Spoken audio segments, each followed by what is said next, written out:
St Kilda, 100 miles west of the mainland of Scotland. It's hard to imagine anywhere in the British Isles more grim and unfriendly to man than this group of rock stacks and islands in an Atlantic storm.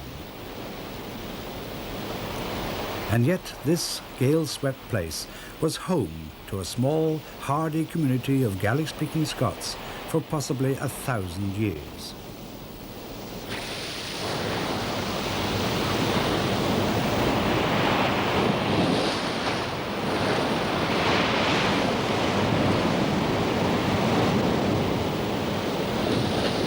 Atlantic grey seals are at home here in the surf that thunders through the caves, perfectly adapted to an environment that provides them with a rich diet of fish.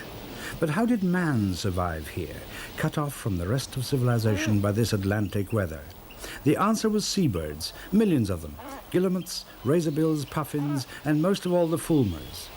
Until the middle of the 19th century, this was the only nesting place in the whole of Britain for fulmars, here on the grassy ledges of the highest sea cliffs in the United Kingdom.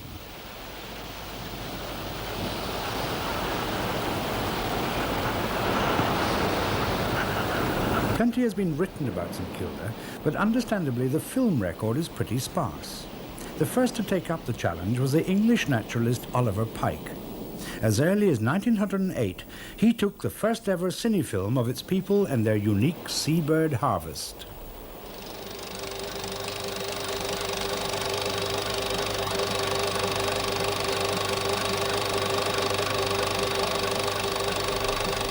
Oliver Pike's bulky 35mm cine camera captured some of the earliest wildlife movies ever taken in Scotland.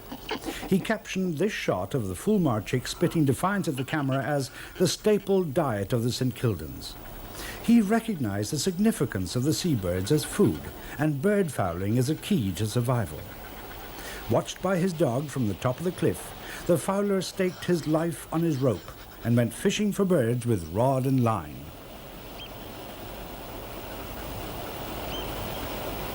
Fulmars for meat and feathers. Guillemots for eggs by the 100 dozen, gathered from their crowded breeding colonies. Puffins, the smallest and tamest of the auk family, were also caught, with a snare dropped over the head from the end of a long pole, or with horsehair nooses laid out in lines on the rock to trap them by their feet. A good catcher could harvest 100 a day that way.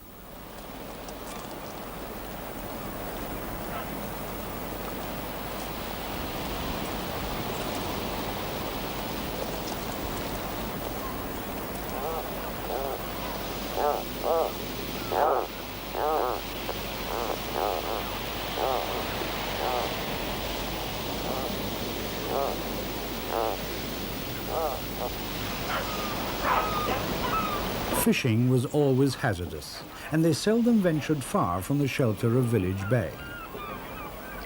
Oliver Pike witnessed a highly successful catch landed at the concrete pier below the village, which must have called for a combined effort by the whole community.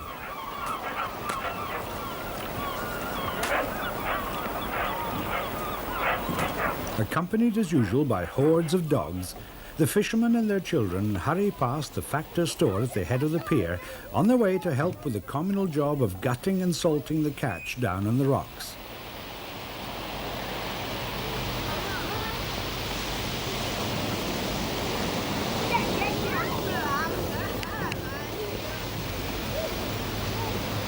This too was a scene a little later for skinning and butchering several sheep, with the children lending a hand and the ever-present dogs looking for a share in the spoils.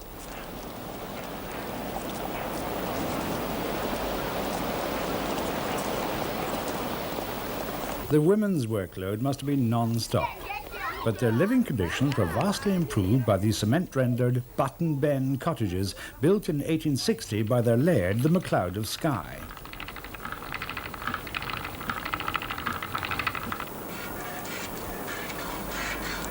Traditionally, the women did most of the croft work, whereas the men were as skilled as weavers and tailors as they were as cragsmen. What was Oliver Pike's secret in securing such unself-conscious shots of children and of this whole family helping the washerwoman down by the well? In fact, they had seen a camera before. 18 years earlier, in 1890, the schoolmaster and his pupils and many of the other islanders had been photographed by George Washington Wilson. He found the St Kildans excellent subjects for his wonderful portraits, but he also took scenes like this view of the graveyard. One result of his photographs was publicity, which rapidly opened up the island to tourism with regular steamer trips from Glasgow. By the time Oliver Pike arrived in 1908, it seems that the men were practiced at demonstrating how they landed on the bird rock from a boat. But one suspects that this light-hearted performance took place somewhere in the safety of Village Bay. The real thing was often over-dramatized, but the method of landing on Stack Lee really was by throwing a rope over a hook at the base. And this, believe it or not, was the actual landing place. The ruin of the Factor's store was the result of a visit by a German U-boat in May 1918. Too late, a naval gun was supplied but never fired. After the war, a Pathé news story again shows cliff climbing. But don't we recognize some of Oliver Pike's original footage and the same fowler as before as he makes his precarious way down for guillemit's eggs? By the 1920s, the eggs were collected mostly to sell to tourists. But far from helping the island economy, the cash enabled them to buy tinned food, and so removed their primary incentive to go to the cliffs for their harvest of eggs or birds.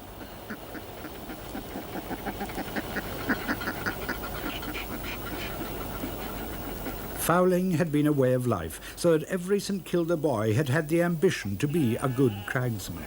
But now the incentive was gone, and the result was a steady decline in the traditional skills. By the 1920s, there were frequent crises when urgent messages for help had to be sent by a floating container tied to an inflated sheep's bladder. This was the famous St Kilda Mail, of which this may be the only authentic surviving picture.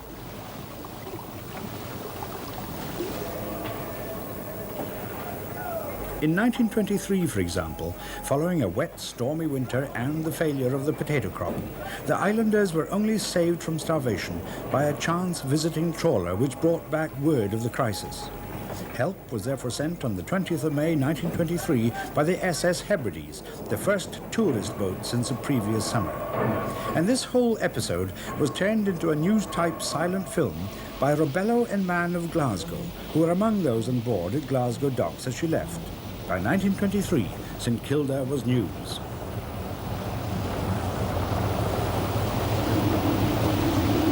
Tourist boats had been calling since 1830, but by the 1920s the craze was really over and the damage had been done. The islanders besieged the steamer on arrival, anxious for supplies and a chance to sell their goods to the visitors, whom they rowed ashore along with the vital supplies they had brought. The island population was aging but still viable. The men seem unperturbed by the camera.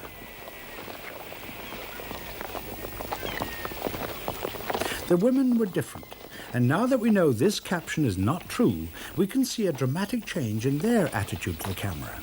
But is it just that they don't want to be peered at as Britain's most primitive community, or were they refusing to show their faces unless they were paid?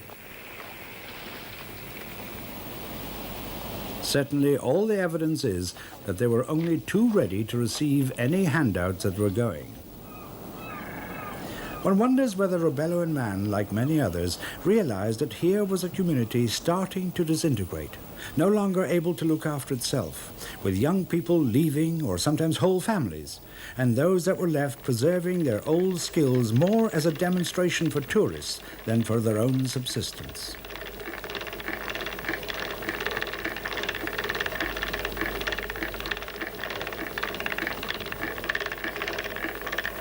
But they were often exploited, and life was too hard ever to make enough money for the needs of the older folk, and as so often, the women bore the brunt of the work. Mrs. MacDonald looks thoroughly put out by the unwanted attention of the cameraman, but one wonders whether soft words or a good enough fee were needed to work this wondrous change of mood. On the first steamer day of the year, there's knitwear for sale. Visitors also brought hundreds of letters to receive the coveted St Kilda postmark. Whole sequences were now being actually directed by the cameraman. Perhaps the most important visitors this time were the doctor and the nurse on their way around the houses. Inevitably, the visitors and the camera crew want to see and record bird fowling. But though the cliffs and the danger are real enough, the demonstration is more of a performance for the camera, and no longer anything to do with reaping a natural harvest and laying in vital supplies for the winter.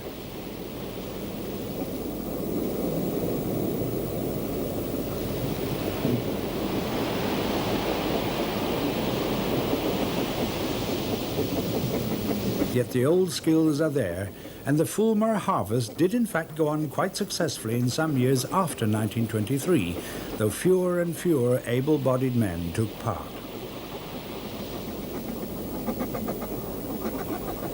This time the caption probably is true, as it's doubtful if Oliver Pike's film was ever seen by the islanders themselves, though it caused a sensation in London.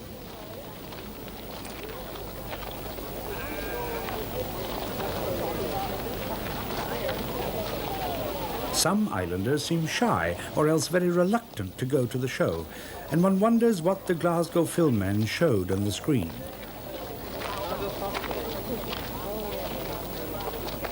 Or what the minister thought of using the kirk for the show.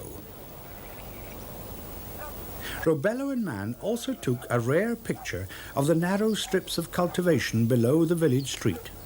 They were for one of the last potato crops ever grown in St Kilda.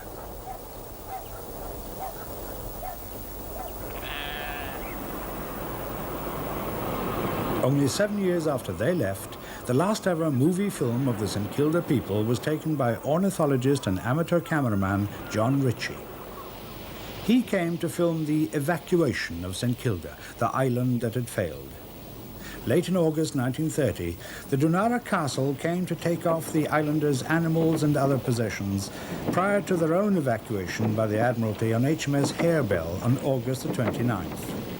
As ever, the islanders came out to greet the steamer from the pier and to help ferry more tourists ashore. But this time, everything else was different. Already over 600 sheep had been taken out on an earlier boat. The rest were penned inside the dike beside the kirk. The work of loading them and ferrying them out to the Dunara Castle went on well into the evening, but in spite of the poor light, John Ritchie seems to have realized that he was recording a dramatic occasion, the end of an era. A motor launch had been loaded at Lochmaddy and was used to tow out the islanders' rowing boats to save time. 573 sheep were loaded in this way, but the launch was not big enough to take the cattle, 13 of which were swum out to the steamer the next day and lifted on board with slings.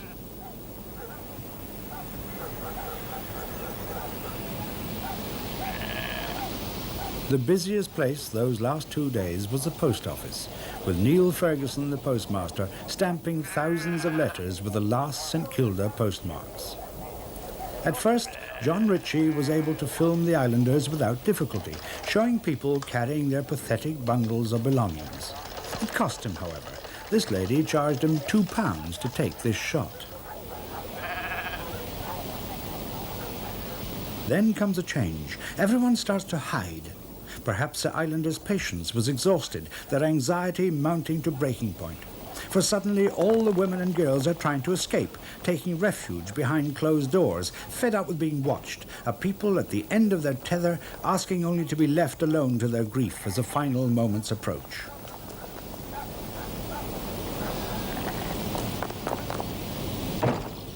One has to sympathize. She only wants a drink from the well, but the camera stands between her and her privacy in her own house. It's a sad end to the story, the emotional death throes of a proud people. And so the Dunara Castle left with the news reporters and our cameraman with the final film record of the people for whom St Kilda had been home for 1,000 years.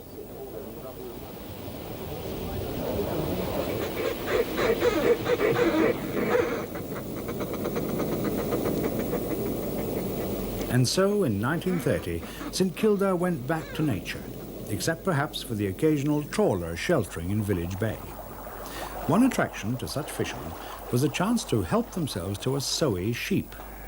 A few of these had been brought across to the main island of Herta at the evacuation, relics of the original domestic sheep of Britain, now replaced everywhere else by better breeds.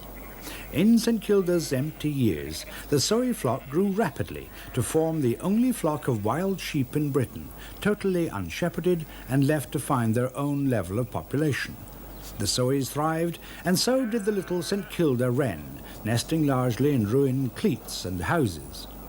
For several years, some islanders returned to their houses every summer, encouraged by the new owner, the future Marquis of Bute, a keen naturalist. But from 1939 on, the village rapidly disintegrated, and in 20 short years had become both a ruin and an irreplaceable record of a vanished way of life. The houses were a historical record of living conditions, from the latest cottages of 1860 to the earlier black houses of 1830 with their tiny windows and low doors, back to the medieval village further up the hill with its beehive dwellings and cleats. All were weathering badly. Even more primitive and mysterious were the ruins in Glen Bay on the northwest coast of Herta, so-called horn dwellings from the encircling walls of their little courtyards, and the Amazon's house, home of the mythical female warrior of St Kilda, and in 1957 still with a complete, if crumbling, domed roof. Best preserved were the most recent buildings of all, the kirk and schoolhouse down by the pier, whose slated roofs had stood up better to the gales than the tarred felt roofs of Main Street, all rotted away like the cement rendering on the walls, the pattern of neglect. Suddenly, in 1957, the pattern of progress, Operation Hard Rock.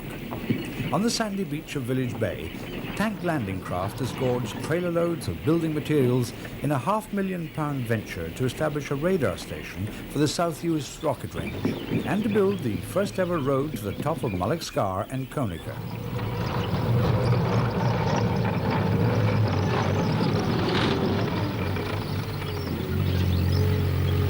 The army had planned to use the stones from the old village houses as bottoming for the road, but that scheme mercifully was dropped. Instead, the road metal was quarried from halfway up the hill. The island now had a new owner, the National Trust for Scotland, who arrived just in time to save the day.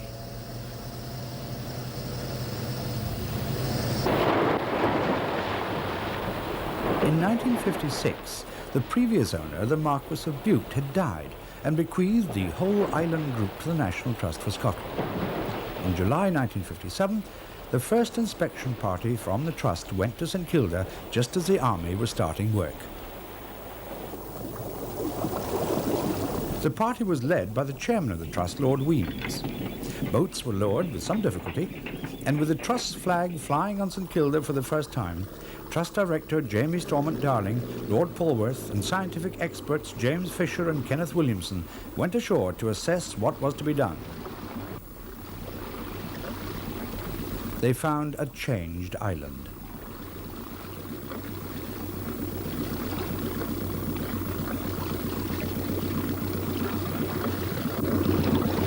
There were many decisions to be made, both by the Trust and by the Airfield Construction Branch of the RAF, whose job was to establish the tented camp for about 300 men below the village and to construct the road and radar buildings.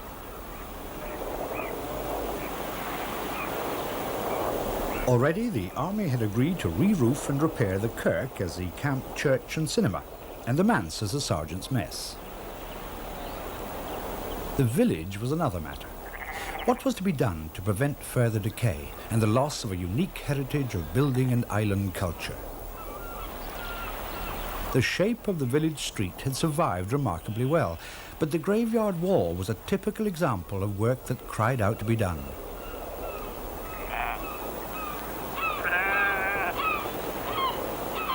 Meanwhile, there was, for the first time in 27 years, a new population on St Kilda, with many facilities like hot water and electric light that the indigenous islanders had never known. Totally strange to island life, most of the RAF personnel adapted quickly to the tough conditions, and many found a new interest in living close to nature for the first time in their lives. A young shag rescued on the beach got special treatment and special food.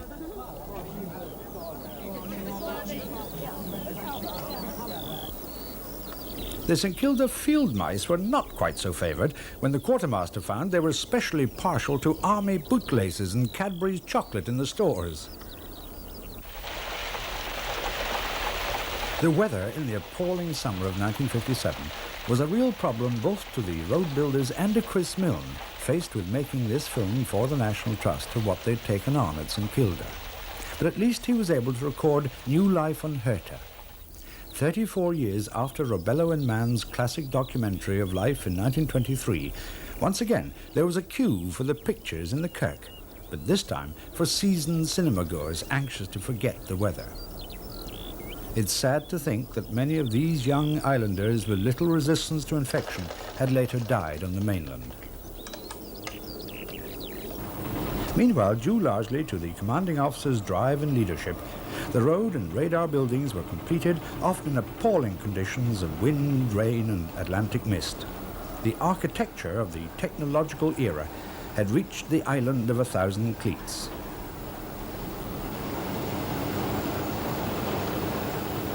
Preserving buildings was not the Trust's only problem. Access for the public was the hardest task, solved in part at least by running summer cruises for those who could afford them. Those who were lucky enough to land could see the work that had been done by Trust working parties, cementing the ruined houses against further decay.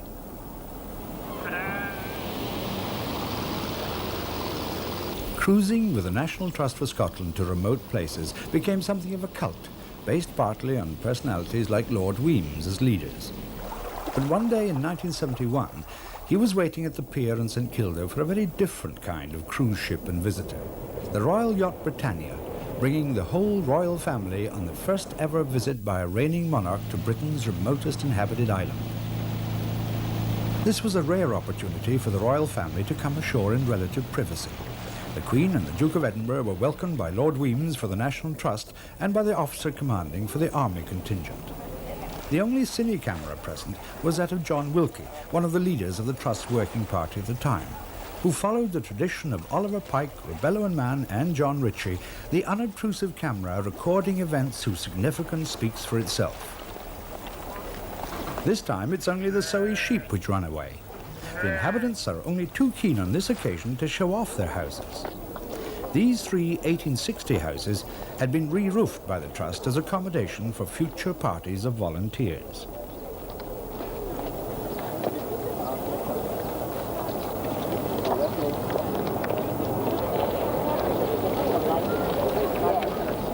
One house will become a museum for the many artifacts that have been found in the ruins, something that Princess Anne found particularly fascinating.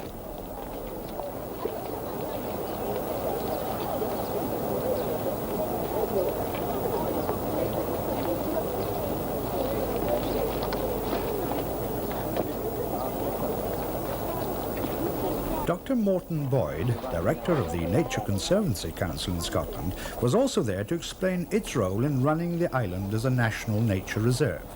And the warden was able to show the young princes a snipe's nest in the grass behind the village street.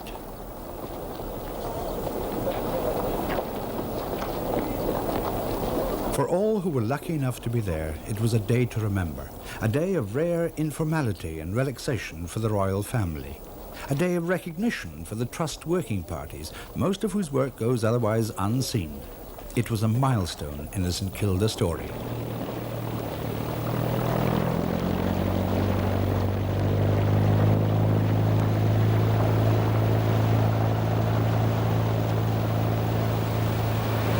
In the first 50 years after the 1930 evacuation, St Kilda has taken on a new life and a new strategic importance.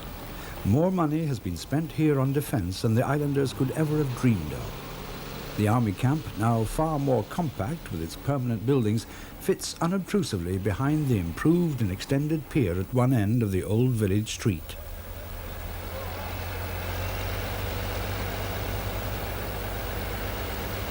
Herta is now crowned with radar installations largely designed for the safety of shipping in the zone into which missiles are fired from the South Uist rocket range. Its height and position are ideal for the purpose. The restored Factor's House is used by the Nature Conservancy Council for its resident warden and visiting scientists in their research work, especially on the fascinating biology and population of the Soay sheep.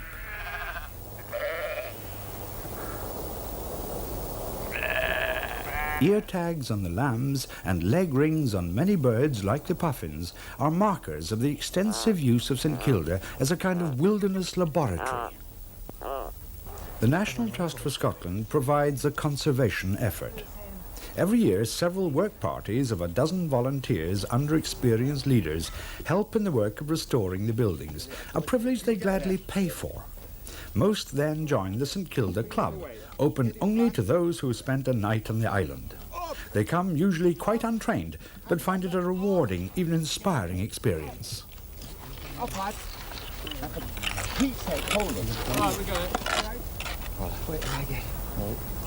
Perhaps that's why their crowning achievement has been the restoration of the kirk. Not only the building, but the precentor's desk, the pulpit, and all 14 pews have been either rebuilt from the originals or reproduced as faithful replicas. Even the windows are exact copies of what little remained in 1957.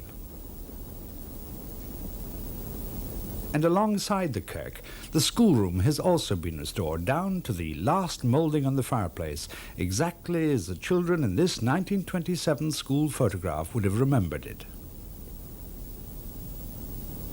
And this is how a group of former St Kildans found it when, on the 50th anniversary of the evacuation, they returned from many far-flung places for the rededication of the kirk at a service held at the end of August 1980. The most important building on Hirscher, the House of God. This particular spot where we find ourselves gathered today is sacred to the memory of many. It was here that they received their early education and religious training, and since have gone forth to other parts of the empire, and for that matter, other parts of the world, and have made a mark for themselves in their new homes. The sermon was preached by the Reverend Donald John Gillis of Canada. National Trust staff, St Kilda Club members, newsmen and BBC camera crew were there with 7 former inhabitants of the village, which their families had left 50 years before to the day. There was much revisiting of childhood haunts and much nostalgia for the peace and quiet of their island home.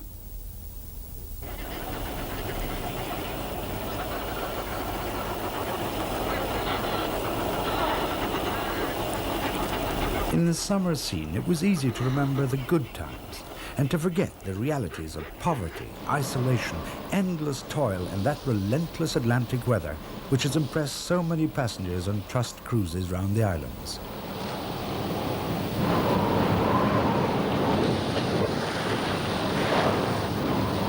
St Kilda, with its million seabirds, remains one of the finest unspoiled natural sites in all Europe.